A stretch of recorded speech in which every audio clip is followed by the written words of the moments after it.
we mounted a comeback that hasn't been too frequent this year against two very good, late inning relievers. We swung about well in that eighth inning to tie things up.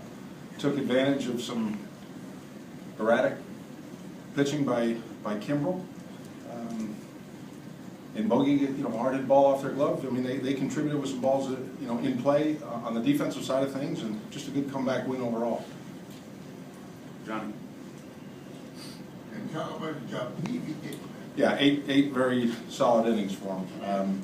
Even with 2 outs in the eighth inning, pitch count climbing up, he makes a good pitch to Johnson to leave a guy standing at third base that looms large. With the exception of the changeup that he left up to Hayward, and then a pitch that kind of leaped back to the inside part of the plate to their catcher for the other RBI, I thought Jake was in control of this game right from the start.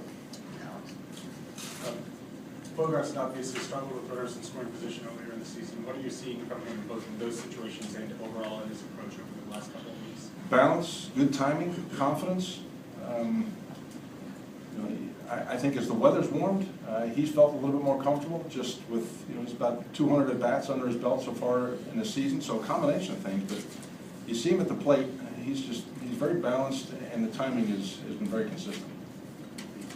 John, with injuries, what has it meant for Jackie and Holt and now Bogarts doing what they're doing for you going in the last 4 games? Yeah, Pete, the young guys are getting plenty of opportunity, and considering what all 3 guys did tonight, particularly at the top of the order, Brock and Xander, on base I think about 7 times combined.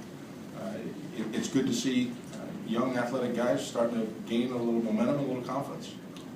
I think that swing from Bogarts came with 2 strikes. What have you seen from his 2-strike approach all season? Well, the base hit to right center field was the first one in a while that someone has been noted for, and I don't think he's in a pull mode as much, and I think that just shows some relaxation and emotional control in the box in those key moments. John, with a 3-game win streak coming into tonight, is this the kind of game that might have been hard to imagine unfolding for you a week ago, that maybe some momentum has built, that you feel like you have a chance in the late innings and that's contagious from us? Yeah, I think there's, confidence is going to ebb and flow, and we're in a pretty good place right now. And with David having to be scratched, you turn to the next guy. The overall approach at the plate, the attitude, the not giving at bats away continues to be handed off to the next guy, and we needed that in those final 2 innings. So this was a big win tonight for us, given that Lavarnway went down, David unavailable, Carp was only available for limited duty. We're banged up a little bit, but you point back to Jake Peavy's 8 innings, giving us an opportunity to win this game tonight. Your short bench and the injuries that you had in terms of what you could do then? Well, we had one opportunity for a number of guys. That was just a 1 pinch hit opportunity for David. We knew Carp's availability was limited to first base only. He was able to run, but still, had to hold Herrera back in the event that something else took place with any position on the field, and wasn't going to pinch hit for Ross in the event that we go to extra innings. We're looking at the pitcher hitting in that slot in that coming inning, so we were maxed out in terms of moves. Well, obviously you had a couple guys to choose from. Webster pitched really well too. What led to deciding to go to Ruby?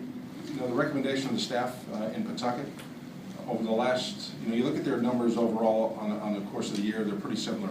The last 3 starts for Ruby have been strong, and that was pretty much the deciding factor.